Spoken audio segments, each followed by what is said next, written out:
কালো জিরার গুরুত্ব সম্পর্কে আমরা সবাই কিন্তু কম বেশি জানি। কালো জিরাকে কিন্তু 100 রোগের ওষুধও বলা যায়, এটাকে সুপারফুড হিসেবেও গণনা করা যায়। কালো জিরায় আছে phosphate, iron, phosphorus, vitamin, calcium, protein, amino acid, sodium, potassium. এছাড়াও কালো জিরায় রয়েছে ক্যান্সার প্রতিরোধক ক্যারোটিন, বিভিন্ন রোগ প্রতিরোধকারী উপাদান। অনেকভাবেই কালো জিরা খাওয়া যায়। ভর্তা করে খাওয়া সবচেয়ে মুখরোচক বলেই বাংলা খাদ্য তালিকায় এর প্রচলন সবচেয়ে বেশি। এত গুণাগুণ সম্পন্ন হওয়ার পরেও কালো জিরা কিন্তু অনেকেই খেতে ভয় পায় এর তিতার কারণে। ভর্তাটা সঠিকভাবে করতে না পারলেই কিন্তু এই ভর্তাটা তিতা লাগে। আসসালামু আলাইকুম, ওয়েলকাম ব্যাক টু মৌসুমিস কিচেনে। আজ তৈরি করে দেখাবো কালো জিরা ভর্তা। এই ভর্তা করা আজকে যে রেসিপিটা আমি দেখাবো সেই রেসিপি অনুযায়ী ভর্তা করলে একদম তিতামুক্ত কালো জিরা ভর্তা হবে। এবং এই ভিডিওর লাস্টে বলে দেবো এই কালো জিরা ভর্তা একবারে করে কিভাবে মাসের পর মাস সংরক্ষণ করে খেতে পারবেন। আমি এখানে নিয়েছি 1/4 কাপ পরিমাণ কালো জিরা। কালো জিরাটাকে কিন্তু বাজার থেকে নিয়ে আসার পরে খুব ভালোভাবে ধুয়ে পরিষ্কার করে রোদে শুকিয়ে ঝরঝরে করে নেওয়া হয়েছে। আর এখানে নিয়েছি মিডিয়াম সাইজের 2টা রসুন, আর মিডিয়াম সাইজের 3টা পেঁয়াজ, আর কিছু শুকনো মরিচ। ঝালটা কিন্তু আপনাদের টেস্ট অনুযায়ী দিবেন, এর জন্য আমি ঝালের পরিমাণটা বলছি না যে কয়টা নিছি। এরপর আমি এখানে ফ্রাই প্যানে সরিষার তেল দিয়ে শুকনো মরিচগুলো দিয়ে দিচ্ছি। মরিচটা যখন কিছুটা ভাজা হয়ে আসবে তখন মরিচটাকে এক সাইড করে রেখে দিয়ে রসুন পেঁয়াজটা দিয়ে ভেজে নিব। এখানে কিন্তু রসুন পেঁয়াজটাকে বেরেস্তা করা যাবে না। রসুন পেঁয়াজটা নরম হয়ে এসে এটাতে যখন হালকা একটা গোল্ডেন ব্রাউন কালার আসা ধরবে সে পর্যায়ে চুলা থেকে নামিয়ে রাখতে হবে।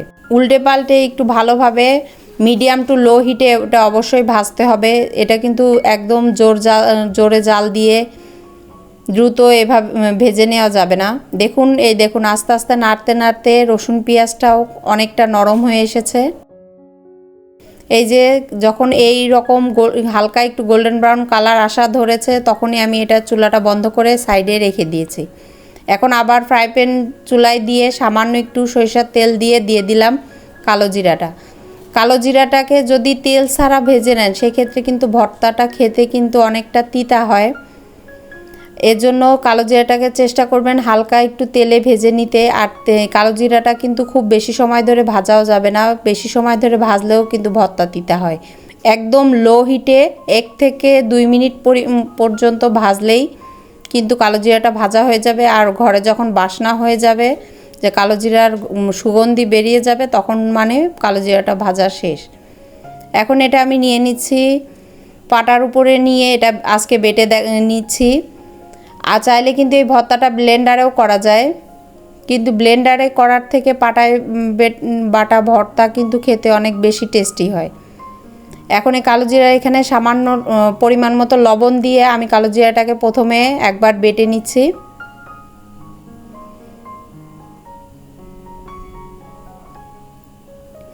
আর কালো জিরা ভর্তাতে অবশ্যই চেষ্টা করবেন রসুন পেঁয়াজের পরিমাণটা বেশি দিতে, তাতে কালো জিরা কিন্তু ভর্তাটা খেতে টেস্টি বেশি হয় আর তিতার পরিমাণটাও কিন্তু কম হয়।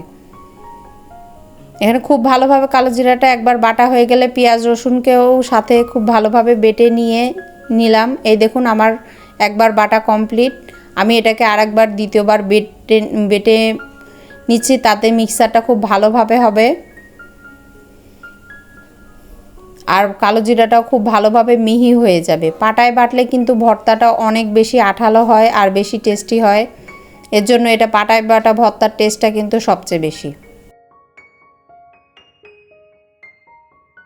এই দেখুন আমার সম্পূর্ণ এই কালো জিরাটা বাটা কমপ্লিট হয়ে গেছে, ভর্তা রেডি। এখন এটাকে একটা প্লেটে তুলে নিচ্ছি। এই ফাঁকে বলে রাখছি আমার ভিডিওগুলো আপনাদের কাছে ভালো লাগলে অবশ্যই আমার ভিডিওতে লাইক কমেন্ট শেয়ার করে দিবেন, আর পেজে নতুন হয়ে থাকলে সাবস্ক্রাইব করে দিবেন। এই যে তৈরি হয়ে গেছে কালো জিরা ভর্তা। এই কালো জিরা ভর্তা কিন্তু অনেক পুষ্টিগুণ সম্পন্ন। এটা কিন্তু নতুন মা, গর্ভবতী মহিলাদের সবার জন্য কিন্তু এটা একটা উপকারী খাবার। আর প্রত্যেক দিন কালো জিরা খাওয়াও কিন্তু স্বাস্থ্যের জন্য ভালো। আর বলে দিচ্ছি এই কালো জিরা ভর্তাটাকে কিভাবে সংরক্ষণ করবেন। এই ভর্তাটাকে একটা এয়ারটাইট বাটিতে ভরে বাইরে নর্মাল টেম্পারেচারে আপনি এটা 2 দিনের মতো রাখতে পারেন, নর্মাল ফ্রিজে 15 দিনের মতো সংরক্ষণ করতে পারবেন। আর এই ভর্তাটাকে যদি এয়ারটাইট কন্টেনার ভরে ডিপ ফ্রিজে রেখে দেন তাহলে 2 থেকে 3 মাস পর্যন্ত ভালো থাকবে।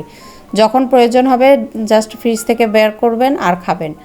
তো আল্লাহ হাফেজ, দেখা হবে নেক্সট কোনো ভিডিওতে। সে পর্যন্ত সবাই সুস্থ থাকবেন, ভালো থাকবেন।